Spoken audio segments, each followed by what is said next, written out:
kalau sudah siap, ya monggo kita mulai terus langsung ya. Ini kita mau dengar yang sudah disiapkan ya.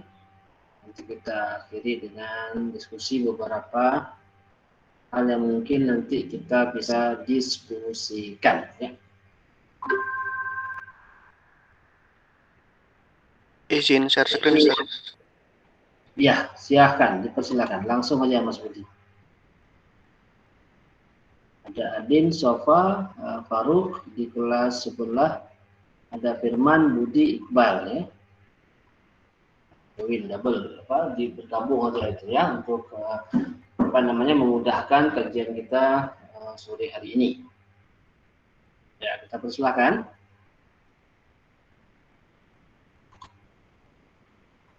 Baik, Bismillahirrahmanirrahim. Assalamualaikum warahmatullahi wabarakatuh. Waalaikumsalam warahmatullahi wabarakatuh. Hamdan wa syukranillah, salatu wassalamu ala Rasulillah sallallahu alaihi wasallam. Raditu billahi rabba wa bil islami dina wa Muhammadin nabiyya wa rasulah. Rabbi zidni ilman wa syukni fahman. Bersyukur kehadirat Allah Subhanahu wa taala yang telah mencurahkan rahmat serta hidayahnya pada kita semua, sehingga pada kesempatan kali ini kita masih bisa berkumpul bersama dalam rangka thalabul ilmi yang insyaallah dirahmati Allah Subhanahu wa taala. Salawat beriring salam semoga tetap tercurah bahkan kepada junjungan Nabi kita Nabi Muhammad sallallahu alaihi wasallam, suri tauladan kita yang telah memberi risalahnya dari zaman jahiliyah hingga zaman yang terang benderang seperti sekarang ini. Baik, langsung saja pada pertemuan kali ini kita akan membahas tentang metode tafsir feminisme yang digagas oleh Aminah Wadud. Sebelumnya di sini kami gabung ya dengan kelas A, ada Adin Izul Husna, Muhammad Iqbal dan Rahma Safas Sabila.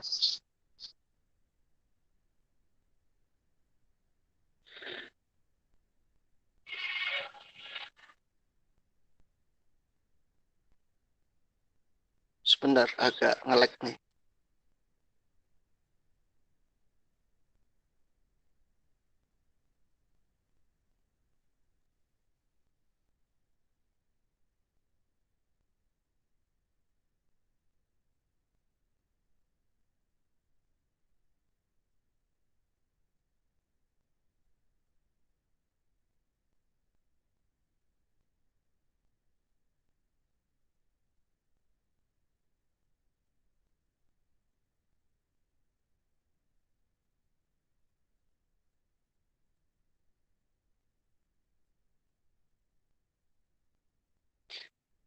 Yang pertama, tak asing rasanya kalau kita mau membahas tentang suatu karya tapi tidak mengenal siapa pencetus dari karya tersebut. Yang pertama, sedikit biografi singkat mengenai siapa itu Aminah Wadud. Aminah Wadud memiliki nama panjang Aminah Wadud Muhsin. Dia adalah seorang tokoh feminis muslim kontroversial yang lahir di Bethesda, Maryland, Amerika Serikat pada 25 September 1952. Ayahnya adalah seorang penganut Metodis dan ibunya keturunan Budak Berber, Arab dan Afrika. Pada kurun ke-8 Masehi. Jadi Aminah Wadud ini hidup kurang lebih pada 8 Masehi gitu ya. Kemudian Wadud ini termasuk mu'alaf ya. Beliau resmi merubah status agamanya menjadi Islam pada tahun 1972. Beliau juga seorang janda dengan karunia anak 5, 2 laki-laki dan 3 perempuan.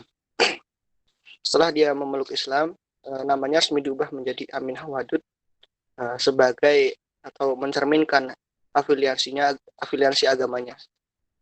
Di sisi lain dia juga banyak menerima gelar gitu, terutama dari gelar kampus. Itu ada gelar BS dari The University of Pennsylvania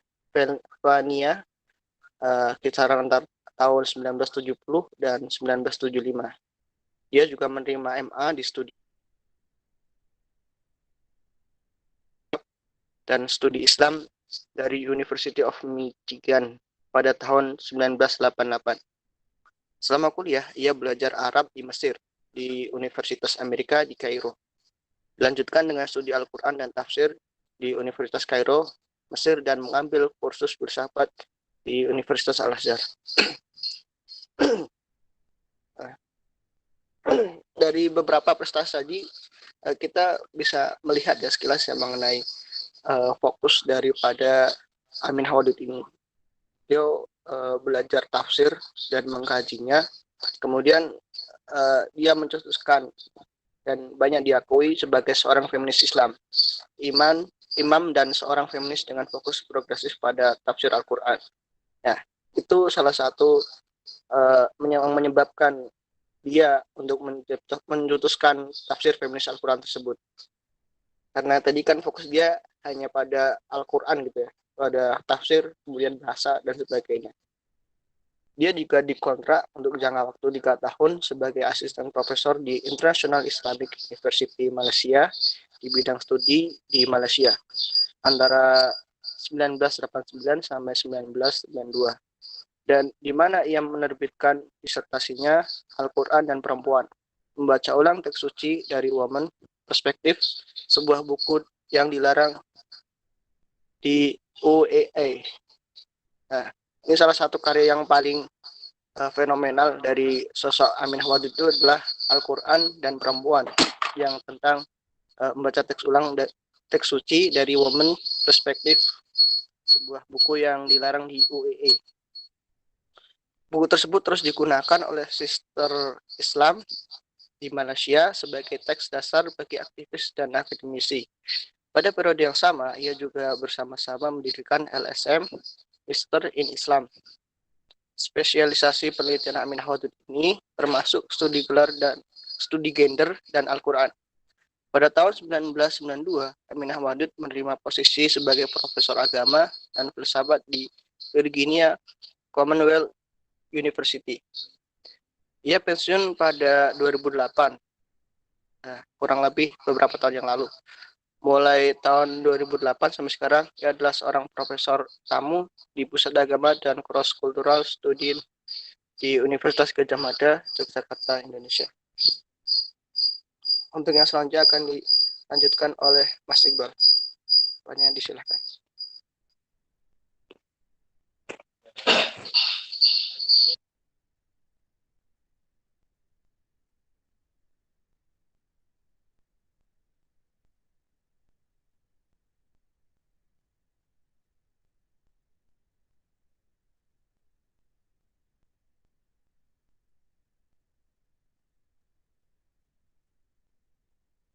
Gimana Mas Iqbal?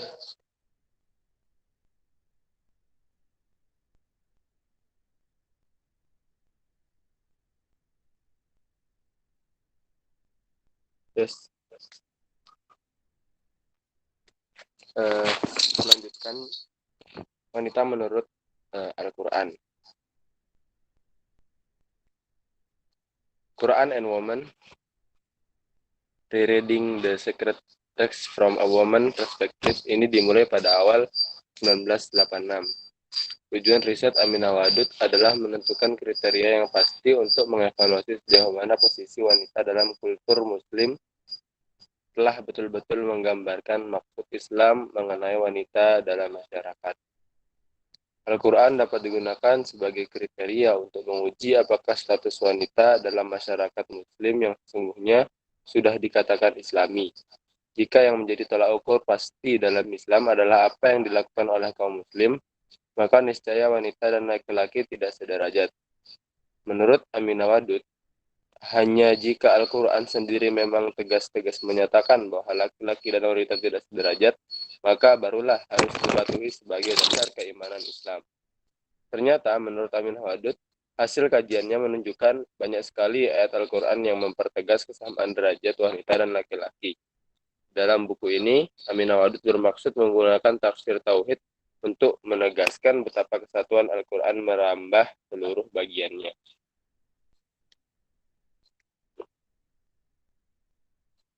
Salah satu tujuan dari metode tafsir Tauhid adalah untuk menjelaskan dinamika antara hal-hal yang universal dan partikular. Menurut Al-Quran, Selain itu, penafsiran Al-Quran ini bermakna bagi kehidupan wanita di era modern. Kemudian Aminah Wadud menambahkan bahwa tujuan spesifiknya adalah menunjukkan kemampuan penyesuaian pandangan dunia Al-Quran terhadap persoalan dan dunia wanita menurut konteks modern.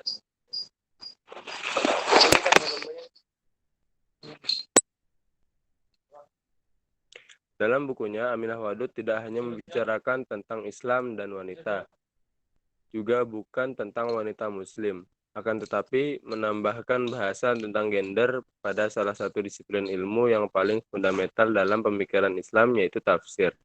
Aminah Wadud juga mengungkapkan bahwa ia menerima Al-Quran seutuhnya, tetapi tetap menganggap tafsirnya hanya sebagai upaya manusia untuk menjelaskan makna kandungan dan mengarahkan pengalamannya. Fokusnya hanya pada soal gender dalam Al-Quran. Ini adalah konsep tentang wanita yang langsung diambil dari Al-Quran. Kemudian Selanjutnya, metodologi Aminah Wadud dalam menafsirkan Al-Quran. Menurut Aminah Wadud, salah satu penyebab terjadinya ketidakadilan gender dalam kehidupan sosial adalah karena ideologi doktrin penafsiran Al-Quran yang dianggapnya bias patriarki. Menurut Aminah Wadud, sebenarnya selama ini tidak ada suatu metode penafsiran yang benar-benar objektif. Karena setiap pemahaman atau penafsiran terhadap suatu teks, termasuk kitab suci Al-Quran, sangat dipengaruhi oleh perspektif mufasirnya yang melatar belakanginya. Itulah yang Aminah Wadud disebut dengan prior text atau prateks. Untuk memperoleh penafsiran yang relatif objektif, seorang penafsir harus kembali pada prinsip-prinsip dasar dalam Al-Quran sebagai kerangka paradigmanya. Itulah mengapa Aminah mensyaratkan perlunya seorang mufasir memahami worldview atau worldview. Penafsiran mengenai perempuan selama ini ada 3 kategori, yaitu yang pertama tradisional, yang kedua reaktif, dan yang ketiga holistik. Kemudian metodologi penafsiran Aminah Wadud mencakup yang pertama ada dekonstruktif, rekonstruktif, yaitu Aminah Wadud mendekonstruksi dan merekonstruksi model penafsiran klasik yang penuh bias patriarki. Asumsi dasarnya adalah bahwa Al-Quran merupakan sumber nilai tertinggi yang secara adil mendudukkan laki-laki dan perempuan setara.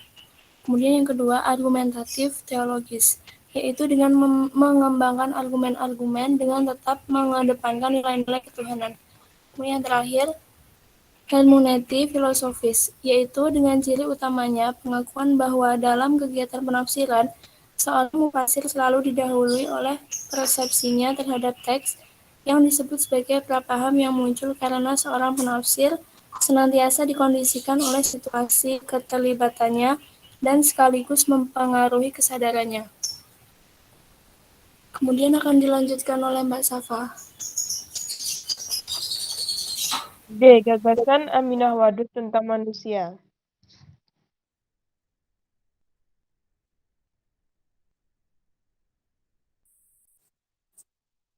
D. Gagasan Aminah Wadud tentang manusia. Yang pertama, manusia menurut Al-Quran dan kedudukannya. Dalam catatan Al-Quran mengenai penciptaan, Allah tidak pernah merencanakan untuk memulai penciptaan manusia dalam bentuk seorang laki-laki, dan tidak pernah pula merujuk bahwa asal-usul umat manusia adalah Adam. Al-Quran bahkan tidak pernah menyatakan bahwa Allah memulai penciptaan manusia dengan nafs Adam, seorang pria. Hal yang seperti diabaikan ini sangat penting karena penciptaan manusia versi Al-Quran tidak dinyatakan dalam istilah jenis kelamin. Kata zawaj digunakan dalam Al-Quran untuk arti teman, pasangan, yang biasanya kita pahami sebagai hawa. Padahal secara gramatikal zawaj adalah maskulin. Secara konseptual, kebahasaan bersifat netral, tidak menunjukkan bentuk mu'anas atau feminim atau muzakkar atau maskulin. Baik Adam maupun Hawa diciptakan dari nafas yang sama. Yang penting bagi Aminah mana Hawa diciptakan, tapi kenyataan bahwa Hawa adalah pasangan Adam. Pasangan menurut dibuat dari 2 bentuk yang saling melengkapi dari satu realitas tunggal dengan sejumlah sifat, karakteristik dan fungsi. Tetapi kedua bagian yang selaras ini saling melengkapi sesuai kebutuhan satu keseluruhan. Setiap anggota pasangan mensyaratkan adanya anggota pasangan lain. Pengertian demikian, penciptaan Hawa bagi Aminah Wadud merupakan bagian dari rencana penciptaan Adam. Dengan demikian, keduanya sama pentingnya.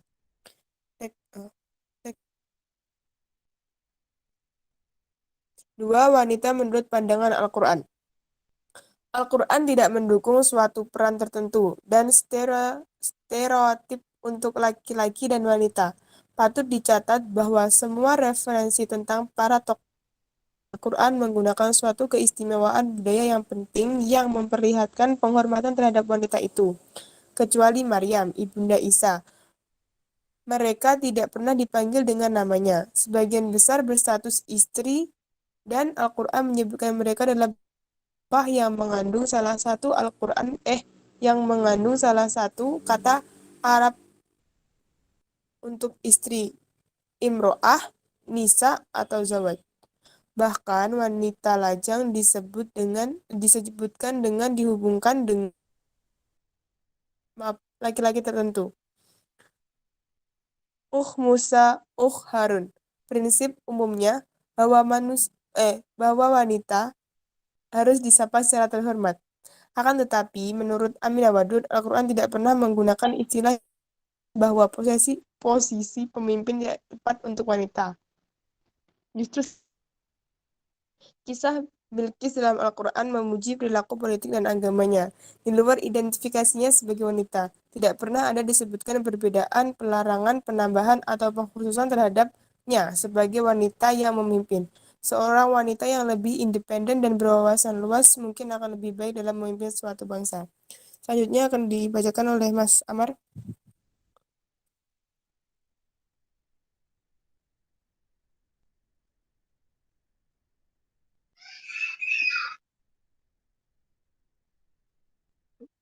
Yang ketiga, balasan yang adil, yaitu akhirat menurut Al-Quran.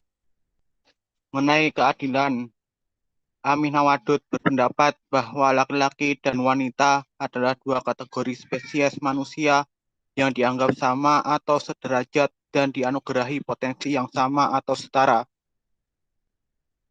Tak satu pun hal tersebut terlupakan dalam Al-Quran sebagai kitab petunjuk bagi umat manusia yang mengakui dan mempercayai kebenaran yang pasti.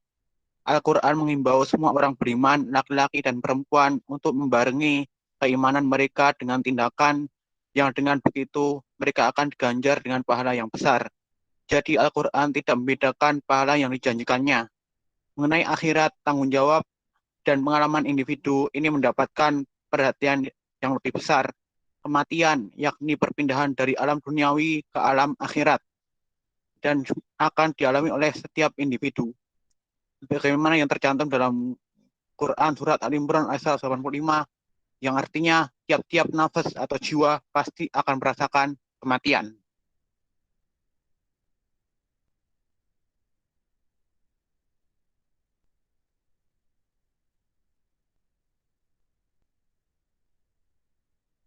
Maka individu atau nafaslah yang dikelompokkan dengan individu-individu lain dari tipe yang sama.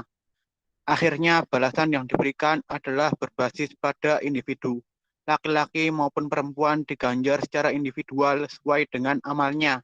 Meskipun timbangan untuk mengukurnya hanya ada satu, tidak bergender. Balasan diperoleh bukan berdasarkan jenis kelamin, melainkan berdasarkan amal yang dikerjakan oleh tiap-tiap individu sebelum kematiannya. Hal ini sesuai dengan firman Allah dalam Quran surat Al-Jasiyah ayat 21 sampai ke 22. Oke, selanjutnya kita berbicara mengenai hak dan peran wanita dalam Al-Quran.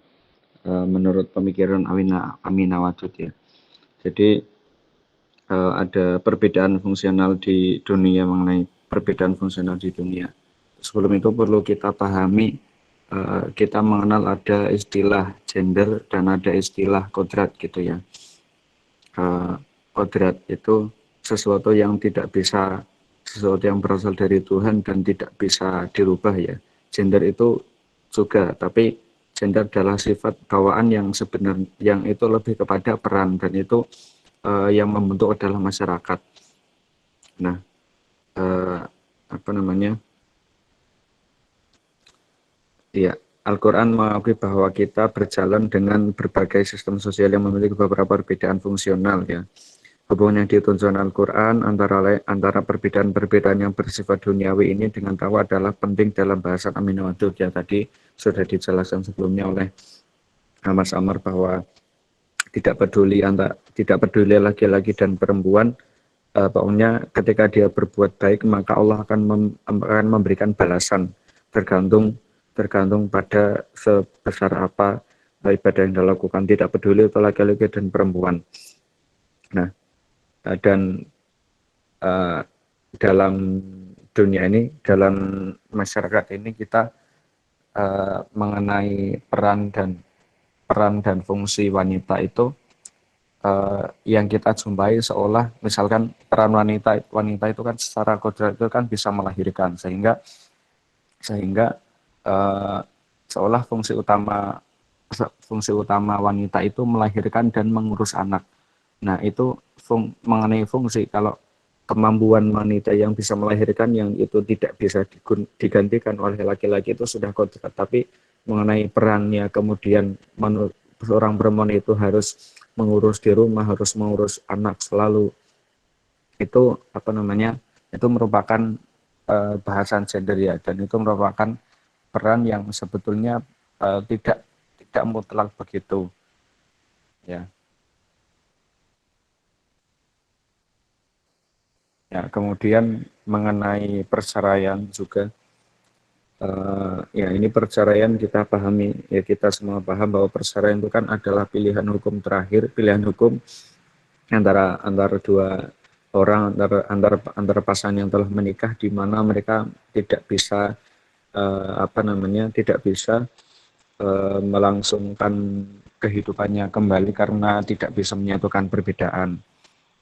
Nah, yang umum kita jumpai dalam hukum fikih itu adalah bahwa yang bisa mentalak itu hanya laki-laki. Itu hukum yang demikian itu diambil dari apa namanya, pemahamannya, dari bahwa dalam ayat itu laki-laki itu mentalak, dan tidak ada di dalam kasusnya tidak ada perempuan yang kemudian apa namanya, tidak ada waktu itu, pada zaman dahulu tidak ada perempuan meminta talak, maksudnya perempuan ya seperti perempuan menalak, ya. Dari situ kemudian disimpulkan oleh hukum fikih yang umum bahwa perempuan itu tidak memiliki hak untuk mentalak, padahal dalam budaya masyarakat pra-Islam dulu, perempuan itu juga bisa mentalak atau bisa juga apa namanya, ketika disukai oleh laki-laki dan dilamar dia bisa menolak, tapi dengan apa namanya, dengan hukum Islam yang sekarang justru perempuan tidak bisa menolak, dan ini bagi Amin Wadud adalah salah satu kekeliruan, karena seharusnya adil. Jadi seharusnya menurut Amin Wadud itu adil, bahwa laki-laki maupun perempuan itu punya hak yang sama mengenai talak ini. Ya, begitu. Oke, saya lanjutkan. Mengenai tentang poligami, dalam hal ini Amin Wadud membahas Quran surat An-Nisa ayat 3 menjelaskan mengenai perlakuan terhadap anak yatim. Sebagian wali laki-laki yang bertanggung jawab untuk mengelola kekayaan anak-anak yatim perempuan tidak bisa diharapkan untuk mengelola dengan adil harta tersebut. Solusinya adalah dengan menikahi anak yatim tersebut. Menurutnya, ada 3 pembenaran umum terhadap poligami yang tidak ada persetujuan langsung dalam Al-Quran, yaitu dalam hal ini masalah ekonomi seperti pengangguran, seorang laki-laki yang mampu secara finansial hendaknya mengurus lebih dari 1 istri. Lagi-lagi pola pikir ini mengasumsikan bahwa semua wanita adalah beban finansial, pelaku reproduksi, tapi bukan produsen. Dasar pemikiran lain untuk berpoligami difokuskan pada wanita yang tidak dapat mempunyai anak. Jika kebutuhan seksual seorang laki-laki tidak dapat terpuaskan oleh seorang istri, dia harus mempunyai dua alasan. Alasan ini jelas tidak Qur'ani karena berusaha menyetujui nafsu laki-laki yang tidak terkendali. Pembagian warisan dan persaksian untuk wanita. Tentang pembagian harta warisan, Aminah Wadud mengkritik penafsiran lama yang menganggap bahwa 2:1 laki-laki dan perempuan merupakan satu-satunya rumusan matematis. Menurutnya, teori tersebut tidak benar. Sebab ketika diteliti ayat-ayat tentang waris satu persatu, ternyata rumusan 2:1 hanya merupakan salah satu ragam dari model pembagian harta waris laki-laki dan perempuan. Pada kenyataannya, jika hanya ada satu anak perempuan, maka bagiannya separuh dari keseluruhan harta warisan. Berbicara tentang persaksian dalam muamalah, Al-Quran menyebutkan dalam Quran Surat Al-Baqarah ayat 282, dalam hal ini Fazlur Rahman nampaknya salah seorang yang berani mengkritik berbeda dengan mengatakan bahwa kesaksian perempuan dianggap kurang bernilai dibanding laki-laki, tergantung dari daya ingat yang dimiliki perempuan tersebut. Jika perempuan tersebut memiliki pengetahuan tentang masalah transaksi keuangan, maka ia juga membuktikan kepada masyarakat bahwa ia mampu sejajar dengan laki-laki.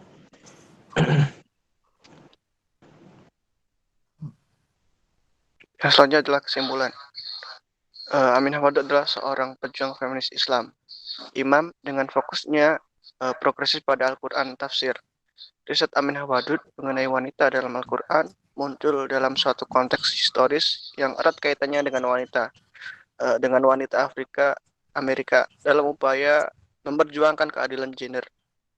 Tujuannya adalah menentukan kriteria yang pasti untuk mengevaluasi sejauh mana posisi wanita dalam kultur muslim telah betul-betul menggambarkan maksud Islam mengenai wanita dalam masyarakat.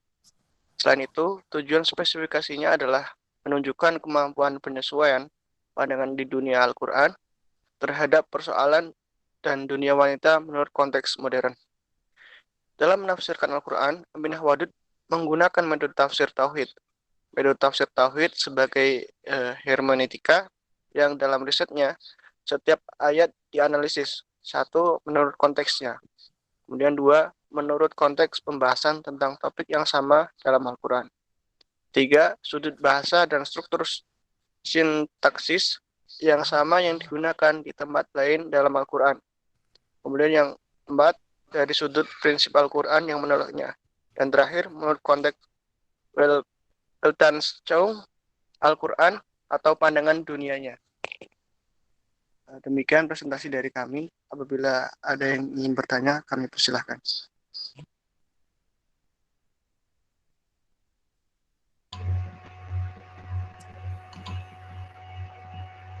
Ya, baik. Terima kasih kepada pemakalah ya yang telah menyampaikan kepada kita tentang hasil diskusi kelompok yang telah menampilkan hari ini tentang tafsir feminisme ya dalam kaitannya dengan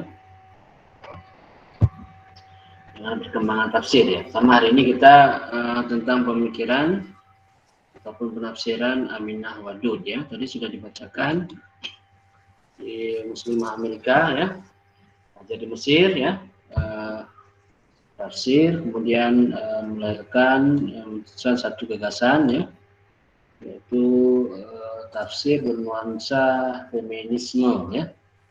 Baik, sudah terlihat di layar kiranya sudah ya?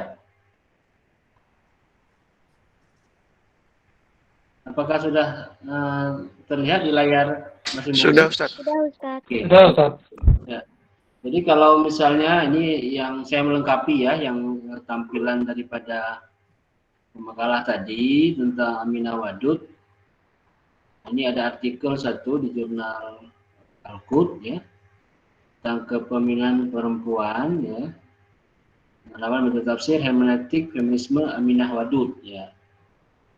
Jadi apa namanya hermeneutik feminisme Aminah Wadud ya, nanti kita coba apa namanya kembangkan ya. Nah baik, Jadi yang ingin saya sampaikan bahwasanya pendekatan tafsir seperti ini, ya ini metodenya ya, metodenya yang pertama dia melihat aspek bahasa, ya, aspek bahasa, dilihat teksnya dulu ya, teksnya, aspek bahasa, teksnya, atau kalau dalam apa istilah kedalaman legal formal, bahasa hukum ya, legal formal, teksnya itu bagaimana? Teksnya bertuliskan dengan bahasa Arab.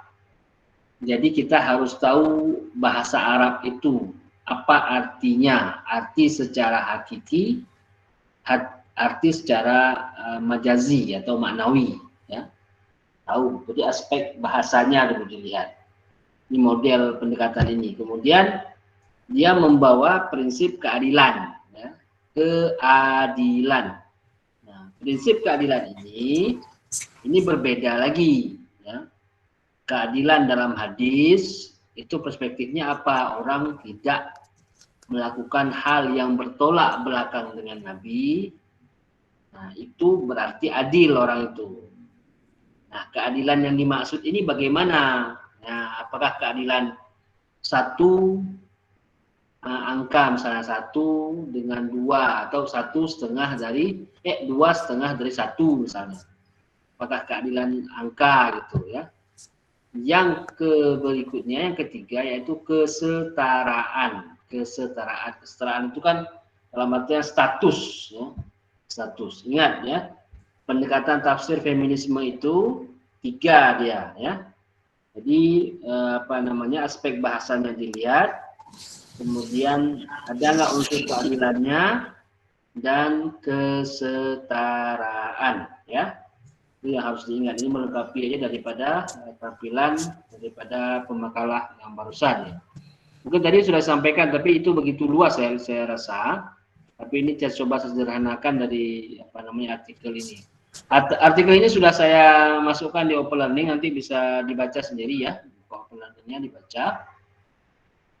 Ada 4 artikel yang saya masukkan di situ tentang tafsir feminisme ya, Aminah Wadud, dan tafsir feminisme secara umum. Nah, jadi para mahasiswi, tolong diperhatikan sedikit. Jadi perempuan ya dalam Al-Quran itu dia ada 3 kondisi. Ya, ada 3 kondisi. Yang pertama, perempuan sebagai objek. Ya. Apa contohnya? Siapa tahu? Coba, siapa tahu? Perempuan sebagai objek, coba. Ada yang tahu? Untuk melayani laki-laki gitu. Ya. Nisa hukum harsul lakum fa'tu harsakum anna syi'tum. Itu perempuan sebagai objek. Ya. Kemudian ada kondisi dalam Al-Qur'an perempuan sebagai target antara atau subjek sekunder. Contohnya apa? Misalnya siapa tahu? Perempuan sebagai target antara atau subjek sekunder. Apa contohnya? Coba, siapa tahu?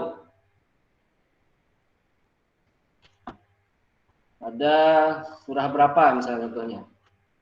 Al-Quran sebagai perempuan sebagai subjek sekunder. Coba. Surat Ar-Rum, Ustaz, yang ayat tentang pernikahan itu. Coba. Gimana ayatnya? Alhamdulillah, Ustaz. Aku kurang hafal sebentar. Saya tidak hafal ayatnya, Ustaz. Oke. Ini kita yang jelas-jelas saja ya. Langsung main-main dalil gitu ya.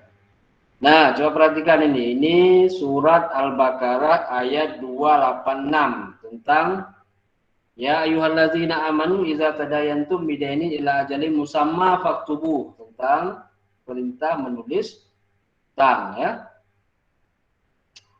Nah, kemudian wastashidu syahidaini mirjalikum. Nah, perhatikan.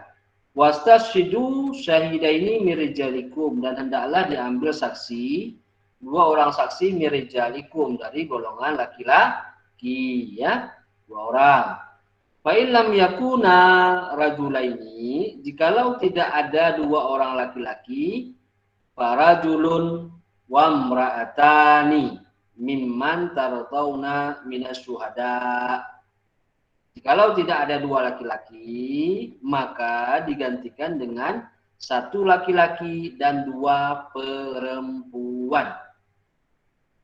Nah, itu dia sebagai subjek sekunder. Artinya kalau tidak ada laki-laki, perempuan bisa menjadi saksi. 2 orang jumlahnya, ya. 2 orang perempuan bisa menjadi saksi terhadap pencatatan hutang. Nah, kalau berhutang, kita tahu ayat hutang, kita punya hutang sama orang. Nah, ini dilaksanakan ini supaya apa namanya?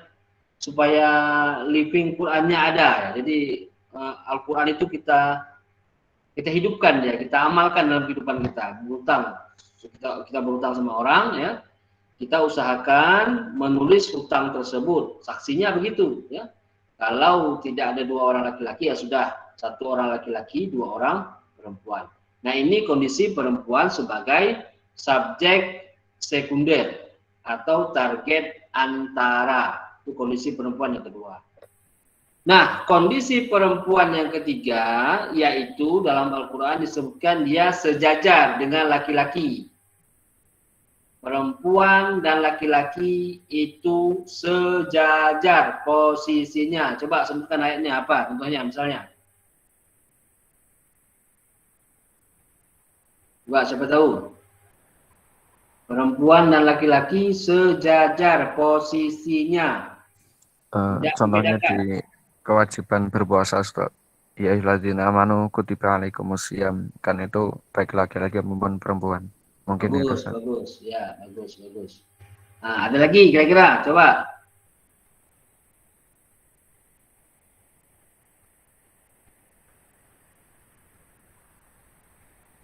Misalnya, man amila, amalan soleh, astagfirullahaladzim.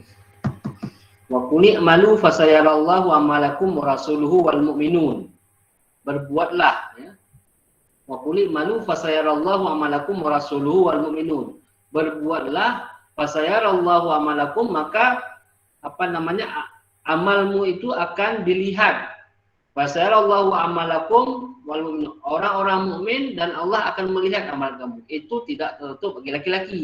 Perempuan juga bisa beramal. Nah, jadi dua-dua laki-laki dan perempuan itu bisa beramal, ya, dua-dua. Ingat, itu dalam Al-Quran kalau ditanyakan misalnya bagaimana posisi perempuan di dalam Al-Quran, 3 jawabnya. 1 dia sebagai objek, 2 dia sebagai subjek pengganti atau subjek antara atau target antara, ya. Nah, target antara atau objek antara bisa dibilang subjek sekunder, ya. Yang berikutnya dia adalah sama derajatnya dengan laki-laki, ya. Jadi harus paham betul, yaitu tafsir feminisme ini. Aspek bahasa dipertimbangkan, kemudian aspek keadilan dan aspek kesetaraan. 3 aspek ini yang menjadi pertimbangan dalam mewujudkan tafsir feminisme, ya. Nah, jadi begitu secara sederhana, ya, sebagai pelengkap, ya, daripada pemahaman kita sore ini tafsir feminisme. Ya, jadi para mahasiswa, kita tahu kondisi budaya Arab masa itu patriarki, ya, yaitu semua itu dipegang oleh garis keturunan laki-laki. Nah, jadi Al-Quran turun, ya, itu disasar budaya yang seperti itu. Ya, jadi kalau salah ya dibetulkan, ya. Masa itu memang perlakuan terhadap perempuan itu tidak ada manusiawi, ya. Nah, jadi Al-Quran hadir untuk mengimbangi itu. Nah, prinsipnya apa? Jadi Al-Quran ini sebagai hudal linnas, itu yang harus kita kita pahami ya. Jadi kondisi geografisnya berbeda ya. Orang Arab geografisnya agak ekstrim, cuacanya ekstrim, pekerjaannya juga ekstrim. Ya. Misalnya kita bilang mengembala ternak misalnya. Salah-salah mengembala ternak, tiba-tiba datang serigala ya, ataupun binatang-binatang gurun itu diterkam, meninggal. Nah, kalau sekarang nggak seperti itu. Ya. Kalau sekarang kan sudah tertata. Jadi hewan-hewan yang liar itu kan tidak lagi berani misalnya untuk turun ke kota. Kalau dulu kan nggak begitu. Jadi kehidupan dulu itu kan lebih ganas ya, lebih ekstrim. Jadi kondisi geografis seperti itu, maka Al-Quran mengomentari tentang itu. Apakah diterima orang masa itu? Ya susah, karena budaya mereka, geografis mereka berbeda. Ya, berbeda. Tapi kalau orang kita di sini kan, itu geografisnya juga berbeda, ya, geografis juga berbeda. Jadi hal-hal yang dihadapi juga berbeda. Jadi itu yang kita harus pahami. Nah, terkait tentang tadi ya, misalnya ada dikaitkan tentang hermeneutik ya. Jadi mungkin saya lebih lebih senang kalau misalnya ada pemahaman hermeneutik itu kita arahkan misalnya kepada pemahaman Fazlur Rahman ya, teori double movement misalnya.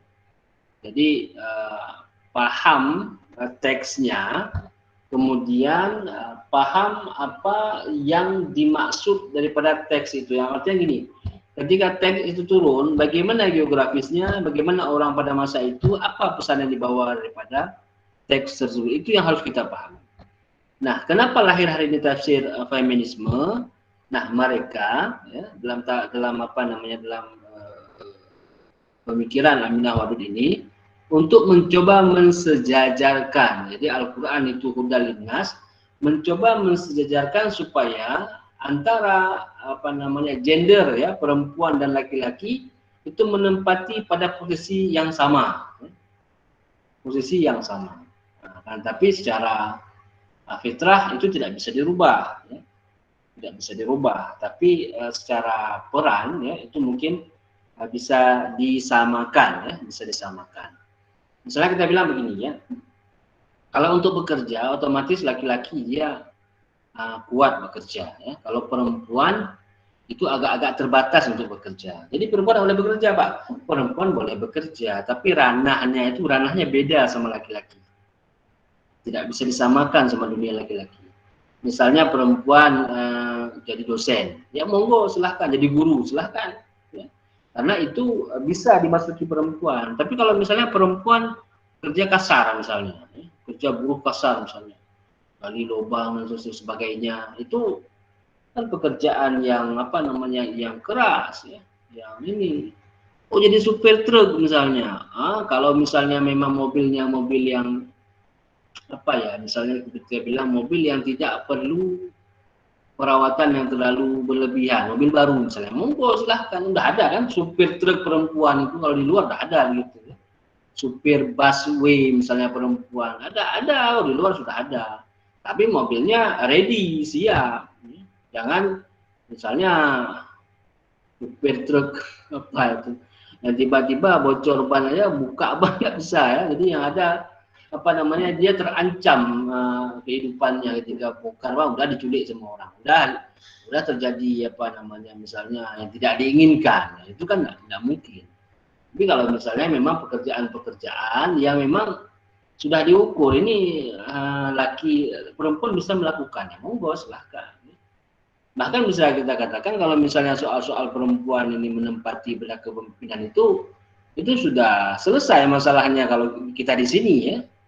Kalau saya lihat begitu, artinya coba kita lihat pahlawan perempuan itu. Banyak sekali pahlawan perempuan maksud saya ini yang mengangkat pedang ya. Yang menyertai laki-laki, yang menjadi panglima misalnya. Banyak perempuan yang seperti itu. Banyak perempuan seperti itu yang menjadi panglima, dia angkat pedang, bisa nembak ya, bisa duel. Nah, itu banyak seperti itu. Nah, itu menempati posisi laki-laki. Nah, pada masa-masa di Arab itu dia geografisnya seperti itu, jadi yang dikomentari adalah yang seperti itu. Ini hadir tafsir feminisme ini adalah untuk mengimbangi itu, ya. Jadi prinsip daripada hudal linnas itu dapat. Nah, jadi begitu ya dipahami. Apakah perempuan boleh menjadi pemimpin? Ya. Nah, pemimpin kalau kalau bidang-bidang hal-hal yang sifatnya khusus perempuan ya monggo ya. Tapi kalau misalnya topnya, kepemimpinan top, artinya kepemimpinan yang paling tinggi itu berbahaya. Berbahaya kalau perempuan, karena nanti khawatir tidak bisa memberikan kemaslahatan ya. Nah, kenapa? Karena untuk yang pemimpin paling top, pemimpin paling atas itu memang membutuhkan orang yang yang fokus ya, yang fokus.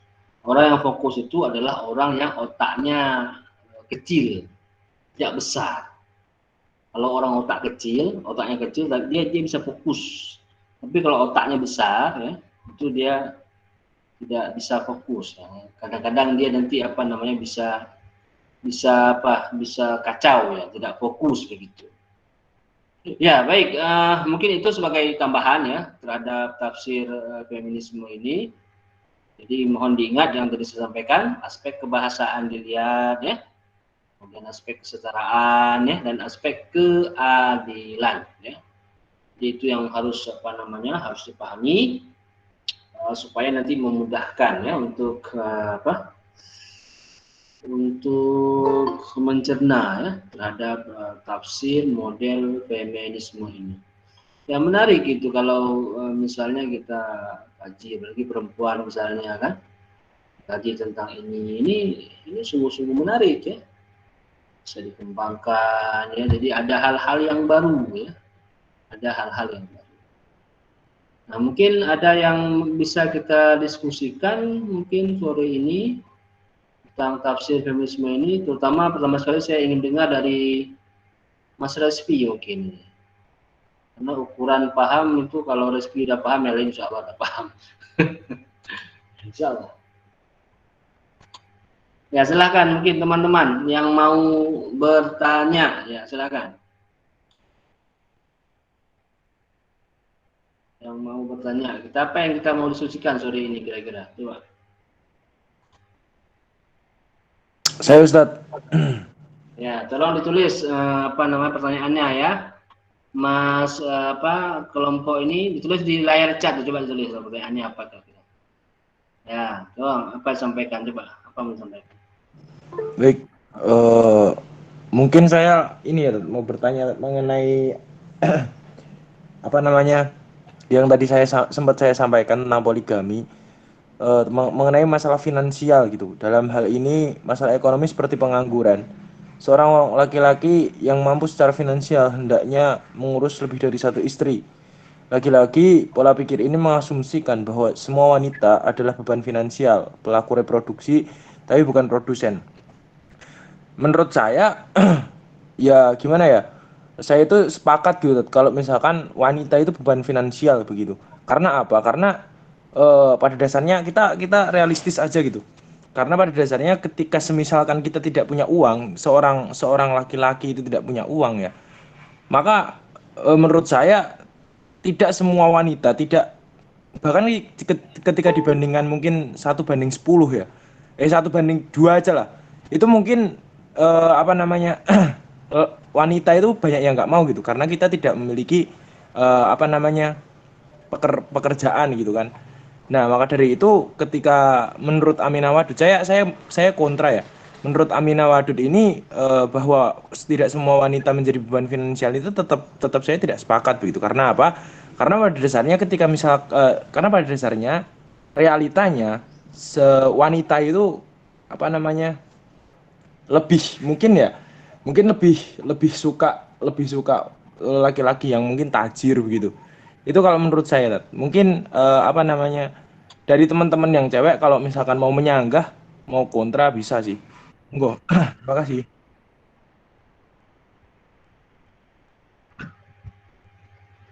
Ya kalau mau bantah-bantah kalian aja lah ya. Ya perempuan bantah tuh yang punya Mas Faruk. Silakan siapa? bantah-bantah mau apa ya, pakai dalil lah, monggo lah. Ya, silakan. Apa yang mau apa namanya, mau menanggapi gitu. Perempuan adalah beban finansial. Yuk, silakan. Ada lagi yang mau bertanya? Good looking nggak apa-apa asal baik. Good looking nggak good looking nggak apa-apa asal good rekening, ya betul. Banyaknya ditulis itu ya. Apakah ini? Oh iya ya. Ini ada nih maksud dia. Apakah metode ini hanya menafsirkan ayat-ayat yang berkaitan dengan akhwat atau bagaimana Ustaz? Ya betul.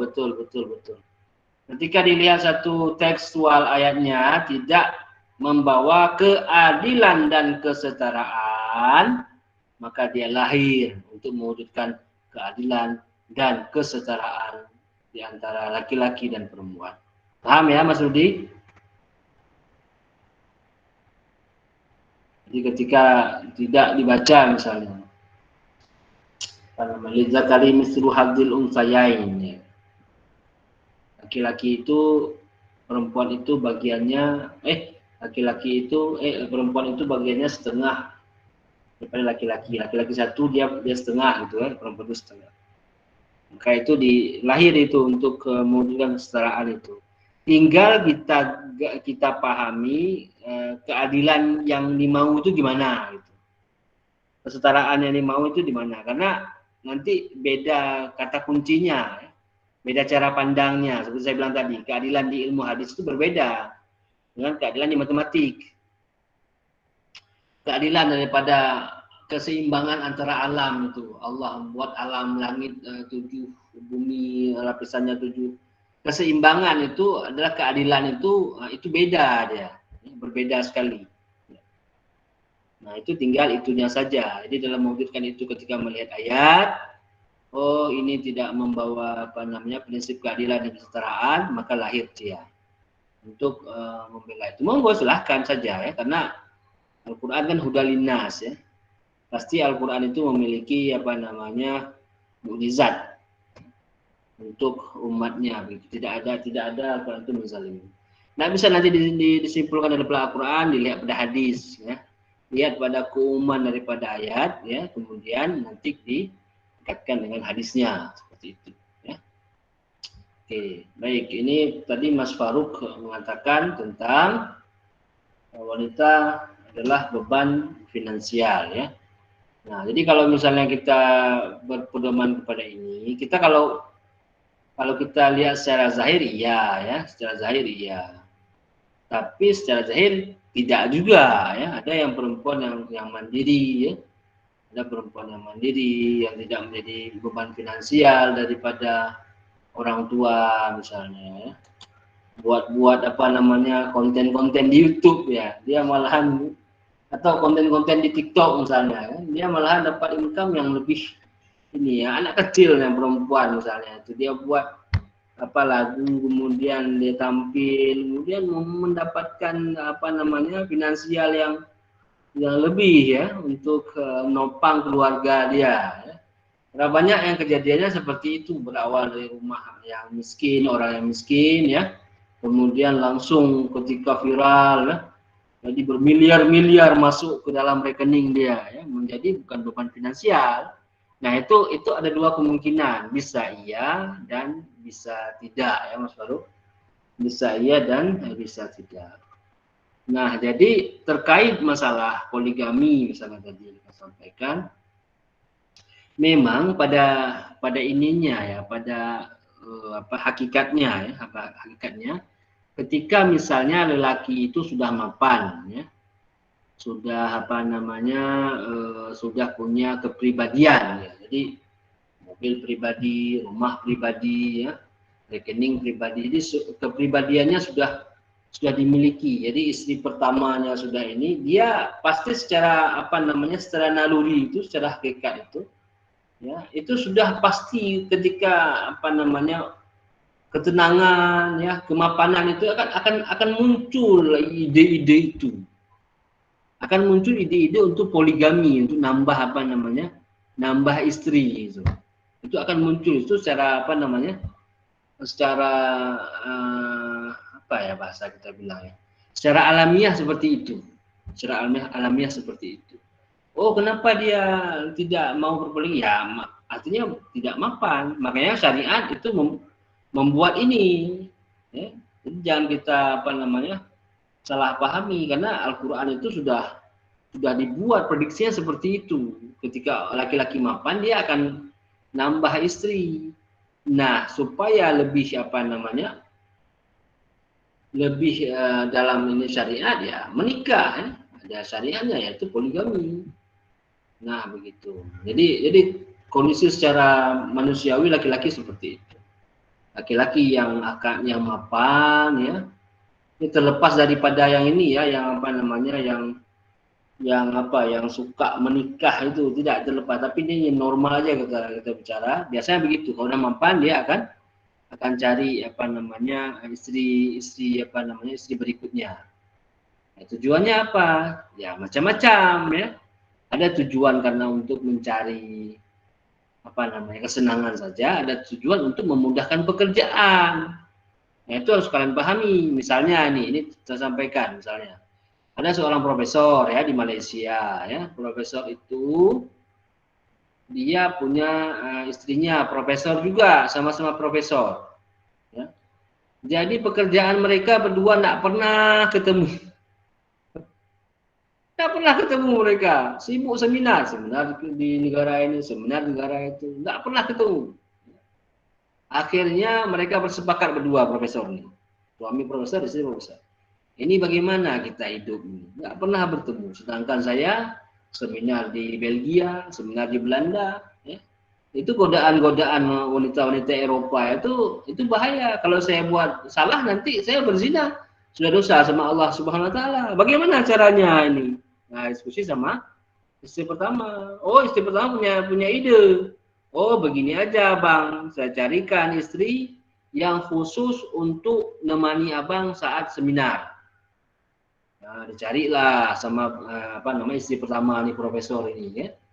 Cari perempuan yang khusus temani suaminya ya untuk seminar kemana-mana. Nah, jadi siapa namanya si perempuan ini dinikahkanlah ya menjadi apa namanya istri kedua dari suaminya. Jadi timbul pertanyaan nanti anaknya bagaimana? Kata istri pertama, anak dia anak kita. Nah itu sudah komitmen yang pertama. Sudah jalan. Sudah ada berapa istrinya? Ada 2 ya. Nah kemudian seiring perjalanan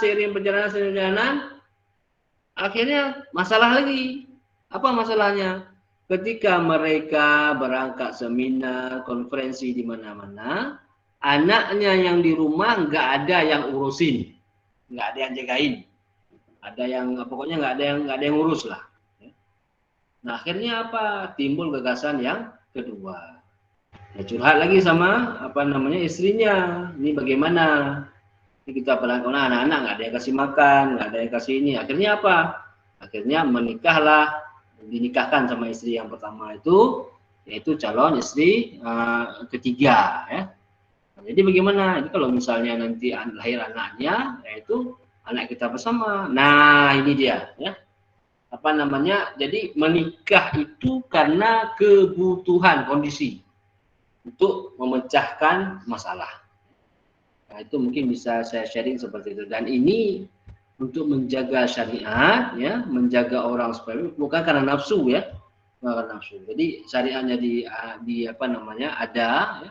Kalau pakai, kalau enggak ya itu. Sama seperti kita ini kan, musafir. Musafir kan itu kesusahan dalam perjalanan, ya. Susah dalam perjalanan. Ada yang kasih rukhsah, yaitu apa? Kasar atau jamak salat. Ya. Mau ambil silahkan, mau nggak ambil ya silahkan. Nah itu begini juga ya. Itu kondisinya begini juga. Mau ambil silahkan, mau tidak ambil silahkan ya. Itu mungkin yang bisa saya komentari terhadap tadi ya. Jadi tidak semua perempuan itu menjadi beban finansial. Bahkan ada juga perempuan yang menjadi sumber finansial bagi keluarga. Ya. Banyak begitu. Ya, baik. Silakan lagi. Ada yang mau bertanya?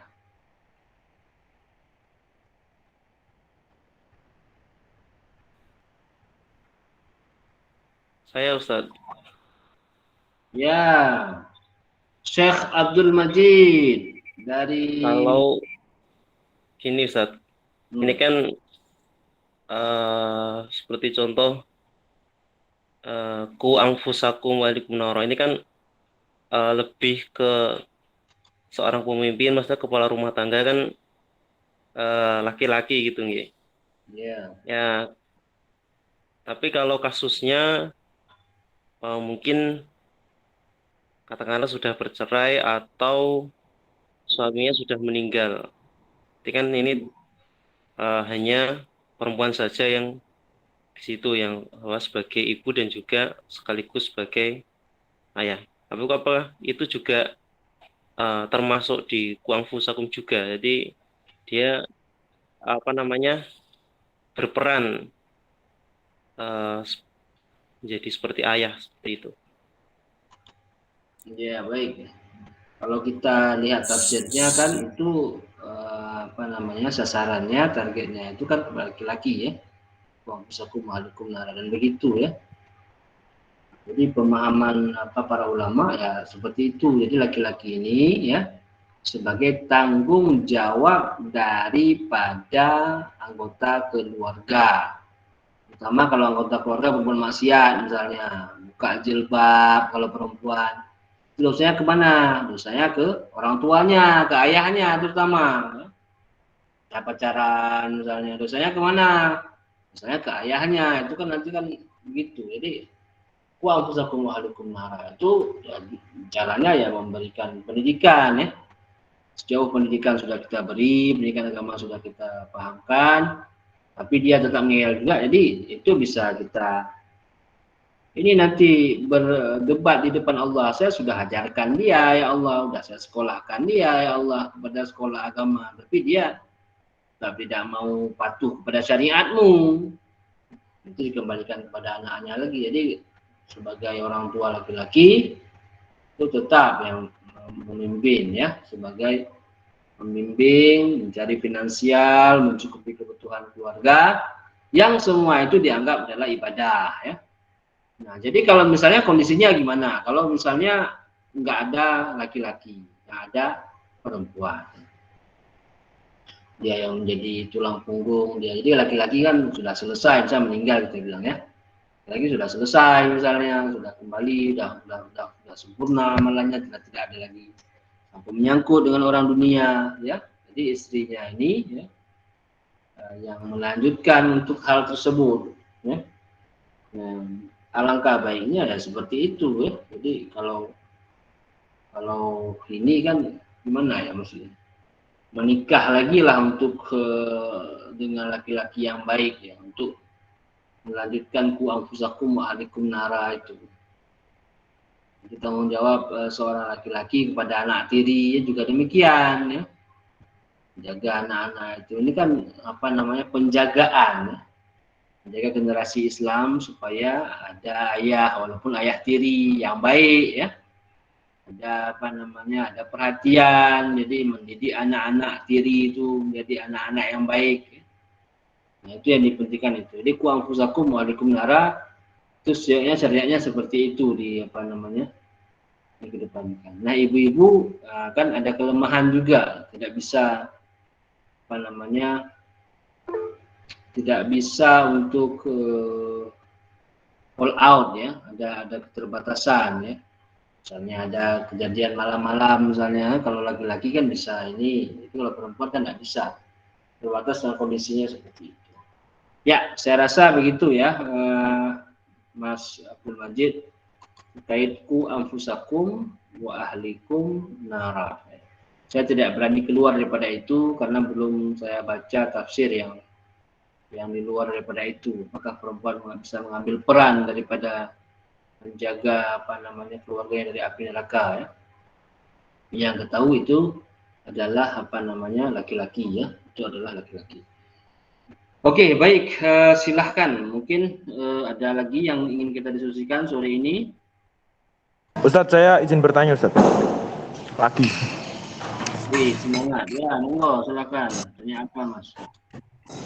Jadi saya pernah dapat pertanyaan mengenai feminisme sendiri artinya. Tapi mungkin ini feminismenya lebih condong ke barat daripada ke Islam gitu. Jadi ada pertanyaan yang pernah dilontarkan kepada saya mengenai feminisme, bagaimana misalkan ada sepasang suami istri dan yang memiliki bakat untuk mencari finansial, mencari uang, mencari harta, itu si istrinya gitu. Sedangkan si laki-laki ini tidak memiliki bakat untuk mencari uang dan dia malah memiliki bakat mengurus rumah. Ya maksudnya kayak berkebalikan gitu loh. Jadi dia si laki-laki ini memiliki bakat mengurus rumah, mengurus anak dan lain sebagainya kayak gitu. Sedangkan si istri ini memiliki bakat yang pekerja keras itu bisa mencari uang dan lain sebagainya. Nah, itu di dalam Islam sendiri memandang hal seperti itu bagaimana, Ustaz? Apakah diperbolehkan seorang istri itu mencari nafkah, sedangkan si suami ini karena dia tidak bisa bakatnya itu mengurus rumah, maka dia mengurus rumah begitu. Kan sedangkan ke apa ya? Keputusan ketika istri mau bertindak itu kan juga melalui izin suami begitu kan. Terima kasih, Ustaz. Ya, baik. Jadi kalau kita bawa kepada pada hukum-hukum yang lama ya, itu memang tidak bisa wanita bekerja di luar. Karena kenapa? Yang pertama ya banyak fitnah. Jadi menghindari daripada fitnah tersebut ya. Nah, itu memang harus diperhatikan betul-betul kerjanya apa misalnya. Nah, untuk menjaga jangan jadi fitnah. Jadi ku anfusakum wa ahlikum nara itu kembali. Jadi seorang laki-laki yang di rumah itu yang mengurus anak-anak semuanya ya. Jadi mengurus anak-anak semuanya itu ketika istrinya timbul salah di luar ya. Itu kan menjadi sebuah fitnah ya untuk untuk keluarga. Nanti keluarga itu bisa nanti ujung-ujungnya bisa berpisah gitu ya. Nah, jadi karena memang untuk menghindari fitnah itu ya laki-laki yang bekerja. Nah, jadi kalau misalnya saya sampaikan. Misalnya kondisinya perempuan yang bekerja itu bagaimana ya? Itu yang harus dijaga ya seperti itu, jangan sampai bukan fitnah. Jadi dipilihlah pekerjaan-pekerjaan yang tertentu ya, yang meminimalisirkan daripada fitnah itu. Para sahabiah ya maupun istri Rasulullah SAW ya ada yang mempunyai penghasilan sendiri ya.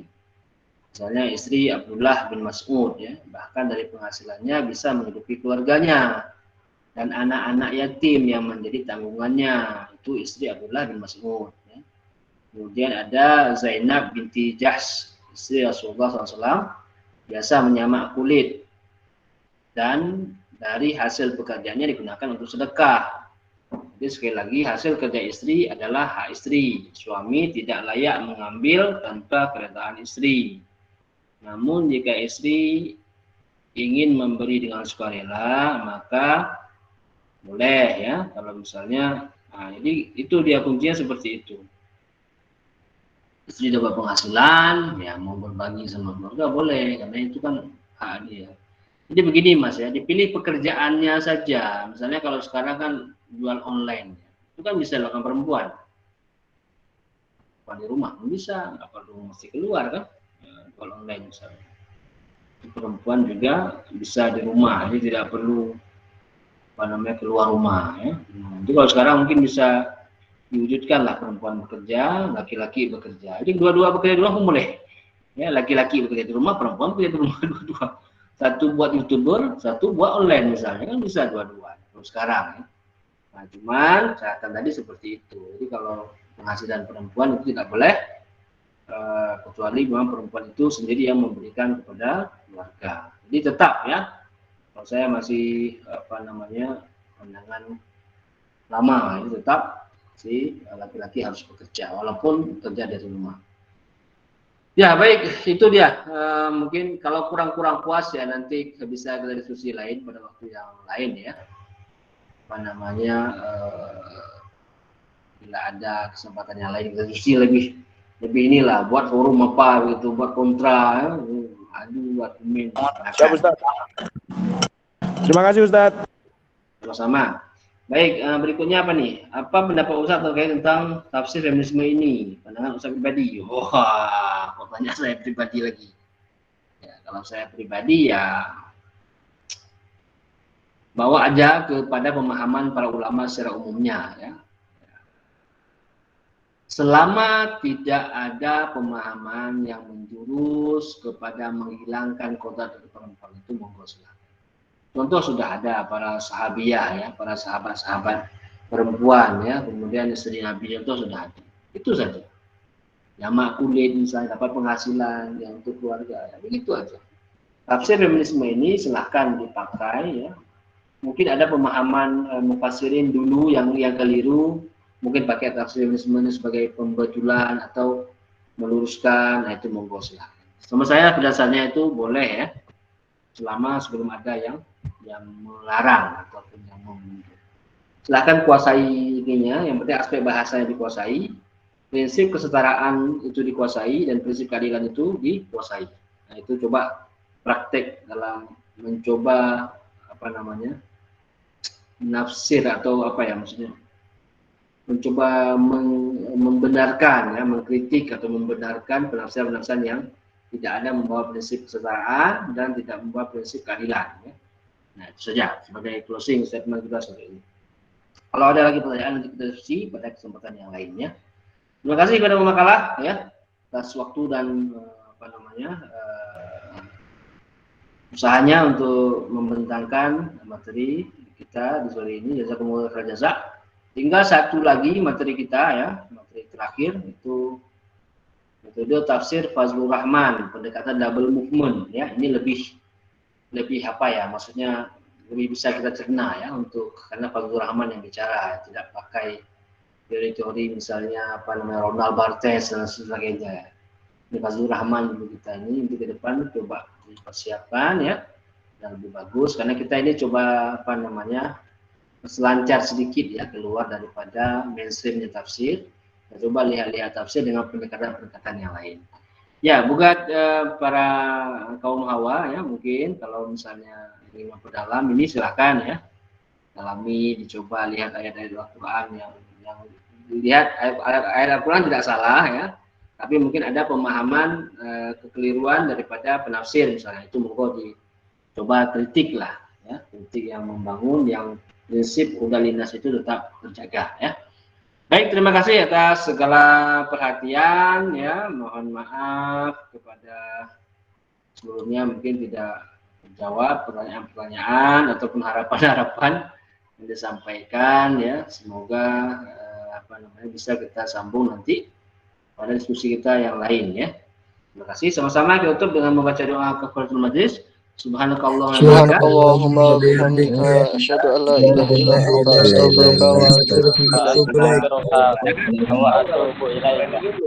Wassalamualaikum warahmatullahi wabarakatuh. Waalaikumsalam warahmatullahi wabarakatuh.